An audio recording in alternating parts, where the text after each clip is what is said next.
All right, 2.9 is out and everyone's excited. We've got a new piece of technology in DCS. Eagle Dynamics implemented DLSS, which stands for Deep Learning Super Sampling. It's a technology from NVIDIA. You can turn it on in the settings by clicking right next to upscaling. Click this drop-down menu and you can pick DLSS, FSR, or NIS. NIS is another NVIDIA technology. I think it stands for NVIDIA Image Scaling.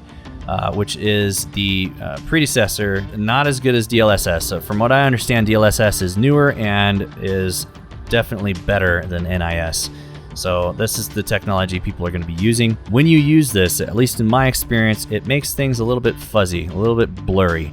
And Eagle Dynamics knew that this was going to happen, and they provided us this sharpening tool here, this slider here. They recommend for NVIDIA DLSS to set this to 0.5. If you are using FSR, it is recommended that you're at 0.8 or up to 1. So if you use FSR, you actually have a slider for scaling and sharpening. DLSS, you just have the sharpening. For scaling, you pick your quality versus performance level here. If you choose quality, it's going to look better, but you're not going to get as much performance. If you choose ultra performance, you're going to get more frame rate, but it's not going to look as good. And you're probably going to use this sharpening tool a little bit more. Apart from DLSS, we also got DLAA, MSAA, and TAA. We already had MSAA. I've been using it for a while now. DLAA I've been using since 2.9 came out, and I'm really enjoying it. I think it looks really good. Here's an example of MSAA and TAA and DLAA. DLAA, I believe, just stands for Deep Learning Anti-Aliasing. Same thing as Deep Learning Super Sampling, but without the upscaling. So it's using raw data and giving you really good quality anti-aliasing.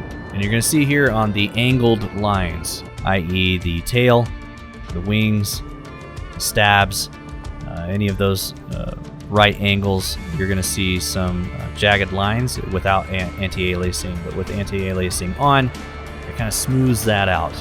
DLSS does the same thing, but it does it by upscaling a smaller image and making it bigger and kind of smoothing things out, which is why things look pretty fuzzy. But with DLAA, you don't get that fuzziness because it's using raw data and getting you that smoother line. It's not perfect, but it's better than nothing. Along with that, we got SSS, which is Screen Space Shadows. And this helps with shading and shadows on objects like grass and bushes and objects on the ground, basically. And this is going to be really good for still captures for those of you who do DCS photography. But in my experience, it's been creating some really weird shading problems in the sim when you're flying around. And I'll give you an example here. And this is what I call the corduroy effect. It kind of looks like corduroy pants. It's got that corduroy effect on the ground. Shading is all over the place, but only at certain angles. As you can see here, as I roll around, you can see it really bad. And then if you level out, it's gone. And it all depends on the time of day and the angle that you're looking at the ground. So I've also found that this is only visible if you have DLSS on and SSS on. If you just have DLSS on and SSS is off, you don't see this. You also don't see this if you have SSS on, but DLSS is off. I have a feeling SSS requires DLSS for it to work, I'm not sure. But for whatever reason, if it's on but DLSS is off, you don't see this. This only is visible if they're both on. So just choose which one you want. Me personally, I would rather DLSS if I were making that decision. I'd hold off on SSS for now until they fix that. Now, Deep Learning Super Sampling is supposed to give us better performance, and it does this by upscaling a smaller image so the GPU isn't rendering as much and kind of faking the data and giving you the same image, attempting to give you the same image quality without having to render as much. And that's kind of that's really basic overview of how it works. But if you have it on ultra performance, you're going to get more frames per second than you will if you have it on quality. Now, I tested quality and ultra performance and with it off just to compare the three, and you can kind of get an idea of what it would look like if you picked quality, which is going to be the lowest performance possible with DLSS and DCS, and ultra performance, which is going to give you the most frames per second. But it's going to look a little bit more fuzzy, and you're going to have to use that sharpening slider. So I tried this on the Marianas map because it seems to be the map that hits my frame rate the most and I wanted to see if I could see a difference in frame rate. And you can see it did give me an improvement in frame rate with DLSS on and ultra performance. And I can combat that blurriness with the sharpening slider, but to be honest, in my own personal opinion, I haven't seen much difference in the sharpness using that sharpening slider. I got a lot better sharpening by using reshade.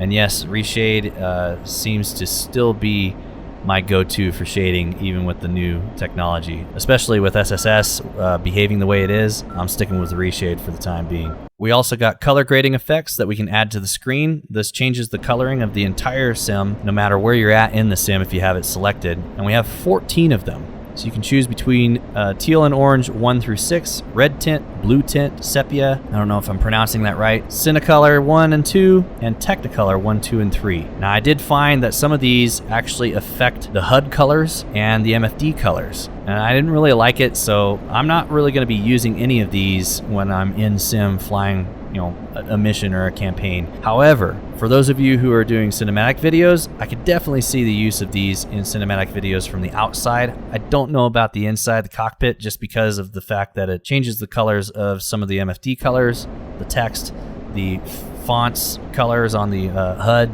stuff like that. It just doesn't look correct. It doesn't look right. So you get more of like a blue instead of a green. It's just odd. I don't really like it. So for regular flying, I won't be using the color grading. If you're a DCS photographer, screenshots, this color grading is going to be great. A little easier. You don't have to do too much in post. One of the other things that we got was the LOD switch factor, which is the level of detail slider here. I like to keep it at 1. I've been putting it at 2 and 0.1 to test and see if I could see any difference. And to me, personally, I haven't seen any difference in the level of detail. I'm not sure if that's just me not noticing or if it really isn't working. I'm not really sure. I haven't really noticed any difference if I switch that slider up or down. I didn't even notice it in frame rate either. So I don't know if that's just my setup or if it's just my ignorance and not being able to notice the difference. So level of detail, what that means is you have different levels of detail depending on how far away other aircraft are rendering. So if you've got another F-16, you're flying in close fingertip formation with that F-16. When you're up close, it's most likely the highest level of detail, so you can see all the rivets and panels and lines and everything, right? Now, if you call for a tactical spread, a 1 mile spread, and your wingman who was fingertip starts to move away, as he goes away, the level of detail that is rendered by your GPU of that jet is going to get lower and lower and lower as it goes further and further away. So if you raise the slider, you get more detail up close, and lower the slider, you get less detail up close. So this actually will help you with performance as well. This is really cool that Eagle Dynamics is giving us more tools in this area, simply because we've got a lot of people that can't afford to purchase tons of extremely high-end hardware to run the sim, and the sim is getting even more and more complicated. I mean, every weapon that is fired, DCS is calculating the ballistics, and there's a ton going on in every mission and campaign. And if you're flying with, you know, mid-tier hardware, you're going to start really losing that frame rate. And it's frustrating when you watch these videos, these cinematics, and you're like, man, I wish I could get my DCS to look like that, right? So it's awesome that we're finally starting to see some new technology get introduced into the graphics engine for DCS. We can start using those to help improve our experience of DCS, even if we can't have, you know, a supercomputer to run it. Now, there is one bug that I think might be related to the level of detail slider, but I'm not sure. It's this very weird jackhammer, jittery look to the aircraft when it's a certain distance away from the flyby camera. Once it gets close enough, it's butter smooth, and then as it flies away, it goes back into jittery again. And I've checked my screen frame rate, and it looks great. I'm above 100 frames per second, and it's still jittery. So I know it's not the GPU. I have a feeling there's something else going on here, and it is consistent every single time. I don't know if this is related to the level of detail slider. I've slid it all the way up and back, and it doesn't seem to have an effect on this, so I don't know what this is. In addition to that, on multiplayer servers, and only on multiplayer servers, all the missiles and bombs have the same type of jackhammer effect. It's just back and forth, just jitter. But if you fire a missile or drop a bomb in a single player session, they're butter smooth. There is no jitter. So it has something to do with multiplayer sessions, although the flyby view thing that I'm seeing on single player and multiplayer doesn't seem to matter. So I'm not sure what that is. Hopefully it gets fixed soon. Next, we got the cinematic camera, and I'm going to take you into the sim and we'll take a look. So the cinematic camera, I don't really, me personally, my own personal opinion here is that it hasn't really added anything new except for one feature, and that is that we can go back to it without any issue. So let me show you what I mean. If you hit F4, you get this view here, and I'll get rid of the tag at the bottom. And if you use your numpad, 2, 3, 4, and 8, sorry, 2, 6, 4, and 8, you can move it around like this. Alright, but you can also hold down control and right shift and move it left and right with 4 and 6, up and down with 8 and 2. Alright, and then you can use your mouse to get it where you want it. So we'll just go right about here and hold down right control and right shift and use asterisk and slash to move in and out. Then hold down right control and use slash and asterisk to zoom in and out. Alright, so I zoom all the way out for a GoPro look. And I've got a GoPro in the cockpit. Right? And I can put it anywhere I want. I can put it down on the rail, put it above it, and then fire the missile. Pretty cool. Or I can get that Top Gun look like this. Maybe zoom in a little bit more, and now you get this really cool Top Gun look. Alright, so now if I go back to F1 and then I hit F4 again, it's back on the wing. The zoom was saved, but the position was lost. So now I'm back on the wing, right? Now I gotta set it all up again to get it where I want it, right? This new one, right control F2, is the same thing. I'm not seeing any difference. You use 2, 6, 4, and 8. You don't have to hold down control and shift anymore, but it's essentially the same thing. So I can get here and move it around. I'll even go over here, get the GoPro look again. Hold down control and right control and the slash and asterisk to zoom in. So now I got that GoPro, right? Go back to F1 and I'm in the cockpit again, and I hold down right control and hit F2 and it's still there,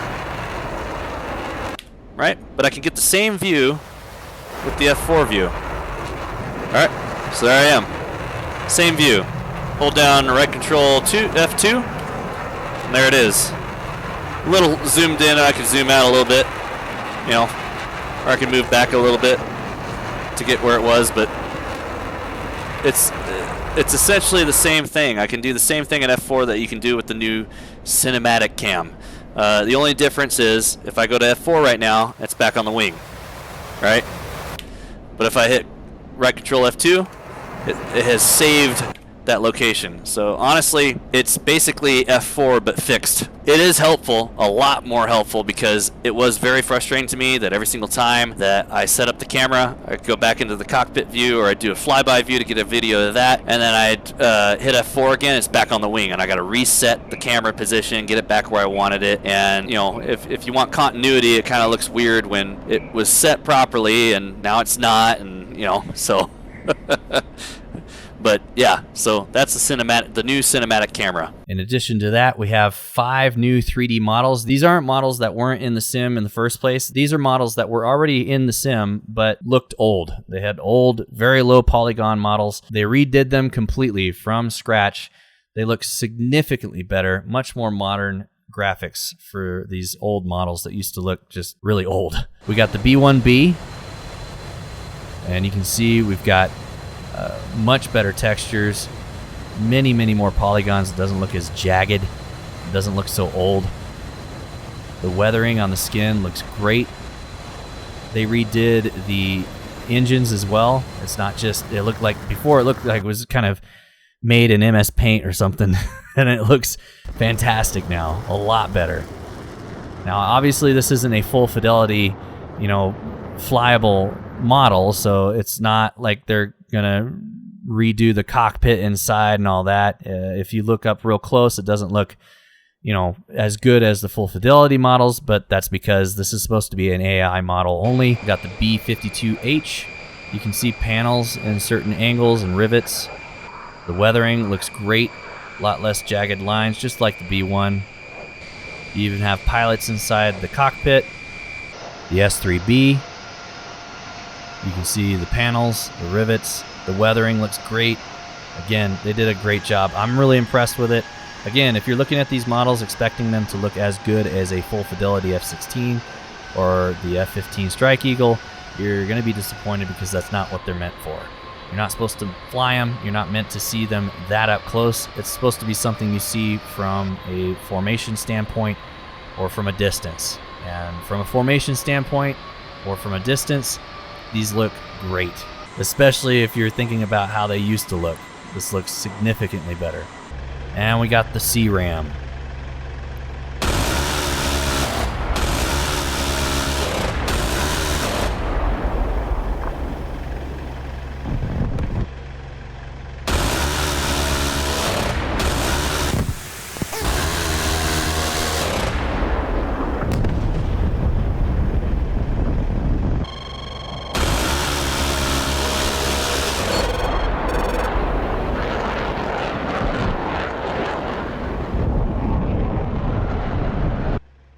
Lastly, the SA10. I love it. They did a great job with the weathering. These old Russian SA10s, it just looks so good. The mud on the tires, the scratches, the weathering, the details on the radar. The only complaint I have, and it's not even really a complaint, it's just an observation, is that the lids don't open with the missiles when they launch. Other than that, everything looks great. I really appreciate the work that ED has done here. They also gave us a new ability to create, save, delete, and rename custom loadouts from the in-game rearm refuel menu. This is a huge game changer. It used to be you had to go into the mission editor and create loadouts that way, and that's how you saved your loadouts, and then you could see them inside the loadout rearm refuel menu. Huge improvement. I love this. Spotting dots. They increased spotting dot size at high resolutions. Now, this was something that some people were complaining about because lower resolutions, you could see the dot clear, and higher resolutions were much more difficult to see. If you were running a 2K monitor or a 1440p monitor, practically impossible to see anything if you didn't have labels on. Now they've increased that for higher resolutions, so you have a better chance at seeing them with a higher resolution screen. A lot of guys, I know, I read about a bunch of guys that would purposely lower their resolution so they could see further. So apparently now having a higher resolution screen is no longer a problem in that aspect. Now, if you don't like it, if you want to get rid of it, it's easy to disable it. Just go to the auto exec config file. It's going to be under the save games folder, DCS open beta config. Find that autoexec.cfg file, and inside there you're looking for .render experiment and change the value to false. I'll turn that off. One of the other big releases with 2.9 besides DLSS was the addition of changes to the voice chat. Now, they added the radio a few versions back, but this version came with new realistic voice filters. Ralphie Dude made an awesome video that he released about the voice chat and how it works and how it sounds, and he did it with Tuvas. First off, if you haven't heard of Ralphie Dude, go check him out. You need to subscribe to him. He's been around for a long time, but he did a great video with Tuvas. If you've never heard of Tuvas, Tuvas has a YouTube channel where he creates tutorials on how to use a console controller to basically run DCS on instead of HOTAS. So if you don't have the money for a HOTAS and you just have a controller, or you prefer a controller, if you're more of a console gamer, he's got a whole slew of videos on how to set up a controller for DCS, and he's able to do some really complex things with just a controller. It's really impressive. Go check him out if that's the kind of play you're looking for. Anyway, they made a video together where they played with the new voice chat, the radio comms, and how they sounded. They tested going behind hills and I highly recommend it. Check it out. They improved replay tracks, so we don't have as many problems when we're trying to replay a track and making a cinematic. So that's going to be great for those of us who make cinematics. There's one thing you're going to need to keep in mind though. ED added code to make the sim check track files faster or write them faster, more data. So you're basically getting a lot more data into a single track file than you did before, which gives you such a good replay. It gives you more accurate data to play back with, and that's why it works better. The downside to this is the track files are going to be larger. Now, DCS does not have an auto cleanup feature, so the folder that your track files are being put in by DCS is going to grow because the files are much larger, and it's not going to clean up. So over the course of, I'd say once every couple of weeks or once a month, I would say to go in there and clean that up. We also got a coordinate picker copy button. So that feature that I showed in my short like a month ago where ED added the coordinate picker tool, you can click on the F10 map, get a coordinate, and it stays up, and you can plug that into your navigation system. Well, they added a copy button and copy button for each coordinate as well. So you can take a copy of it, paste it into a notepad, or you can paste it into Discord in a chat if you're trying to share coordinates with somebody else. You can also copy the entire screen, which is all the different formats of the coordinates for that spot on the map, and paste it into a Discord message or into Notepad if you need. For the F-16 Datalink, we've got Datalink sharing, we've got flight Datalink sharing. This is awesome, and it makes it so that we no longer have to deal with everyone getting a mark point when someone shares it through the Datalink to one of their wingmen, and it goes to every F-16 on the server. No longer an issue. It only goes to that flight, which is a huge improvement from the way it used to be. It was so annoying to constantly be hitting Warn Reset to clear that off my HUD every time somebody sent a data link to somebody. It went to every single one of us on the server. Now it's only going to be per flight. Now this is going to be, of course, determined by the server mission editor and whoever set up the mission. And they're going to need to separate the different flights so that the data link only goes to those flight members. And Wags has got a good video on how to do that and how that's all set up. I'll put the link in the description below.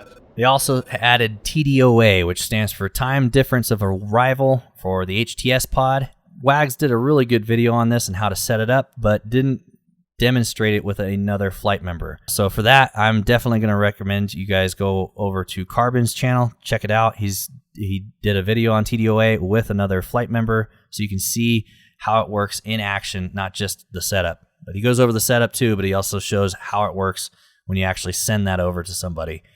Really helpful in a multiplayer setting. Snowplow behavior when weight on wheels. So snowplow mode is what we're in right now, SP snowplow, and up on the HUD you see a square with a dot in it. It kind of floats on the ground as you roll the jet, and if you just yaw the jet, it still kind of floats a little bit. It's not really locked in place, and it doesn't really follow anything on its own, or anything in particular on the HUD. So we're going to see what happens to the TGP's viewpoint here when we have weight on wheels. So we're going to land here at Nellis. Now, as an ex-F-16 crew chief, I can't really tell you for sure what happens in real life. I don't really know, honestly. I don't know what this is supposed to look like. But I can tell you the weight on wheels switch is in the nose, it's on the nose wheel, and when it's compressed, it tells the system that it's all three wheels on the ground, weight on wheels. So you've got to wait until the nose touches down to see what difference we have here. So we're watching that square. And we're going to touch down. Alright. See how the square just kind of moves around, right? Kind of floats around. But weight on the nose wheel locks in place. All right. Now I'm not an F-16 pilot, so I don't know if that's how it works in real life, if it looks like that or not. But that's what they have listed, and that is the behavior once we have weight on wheels. BDU-50 Payloads. These are more practice bombs. You can always tell a practice bomb when they're blue. So we got new payloads here. And of course, the one thing I've been waiting for almost 4 years, Canopy latch hook animation. I reported this on the forums. Finally got this. Really excited. I know it's stupid. I know it's small. but it makes me happy. The F-16 also got a flight model update. The characteristic of the displacement of the pressure center during the transition to supersonic has been corrected, improved the characteristics of turns at high altitudes, smoothed the effect of bubble when passing the transonic zone on a turn at high altitude. They also added or fixed G-onset's transition characteristics, improved over the entire range of heights and speeds. Now, I haven't noticed a significant change in the flight model, but I have noticed feel a little bit more slick at higher altitudes. So you're going to get a little bit more speed and you're not going to lose it as quickly. Overall, 2.9 has introduced a ton of new technologies. I know they're still getting worked on, and I can't wait for them to be finished because this is going to be great when everything's polished out. I'm excited for it.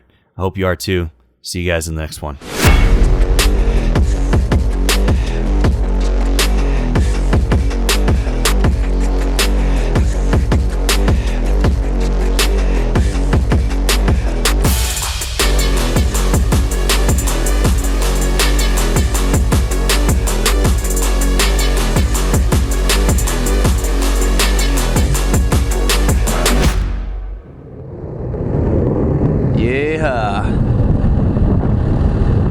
Way up there. Flame out.